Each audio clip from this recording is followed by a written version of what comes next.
আসসালামু আলাইকুম। আশা করি সবাই ভালো আছেন। আজকে অত্যন্ত গুরুত্বপূর্ণ একটা হাদিস বর্ণনা করব। সবাই শুনবেন। আব্দুল্লাহ ইবনে আস রাদিয়াল্লাহু আনহু হতে বর্ণিত আছে, রাসূল সাল্লাল্লাহু আলাইহি ওয়াসাল্লাম বলেছেন, আল্লাহ তাআলা মানুষের অন্তর থেকে জোর করে এলেম বা জ্ঞান কেড়ে নেবেন না। তিনি আগে আলেমদেরকে উঠিয়ে নেবেন, তারপরে তিনি এলেম বা জ্ঞানকে উঠিয়ে নেবেন।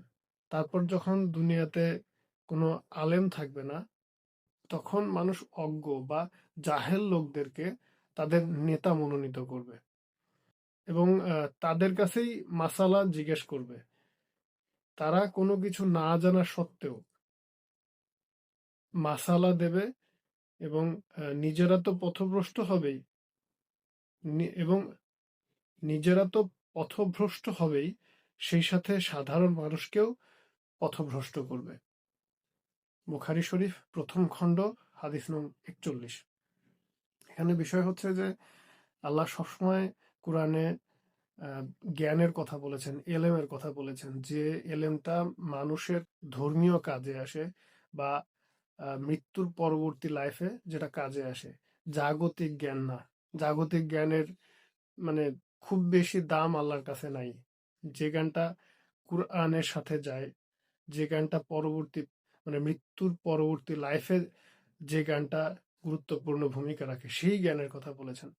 সো অজ্ঞ লোকদের কাছ থেকে যখন মানুষ মাসালা নিতে যাবে, তখন তো তারা কোনো কিছু না জানা সত্ত্বেও ভুল তথ্য দেবে, ভুলভাবে মানুষকে, ভুল পথে মানুষকে পরিচালিত করবে। সো আমাদের সঠিক জ্ঞানের জ্ঞানী হওয়া খুবই আমাদের সঠিক জ্ঞানের জ্ঞানী হওয়া খুবই দরকার।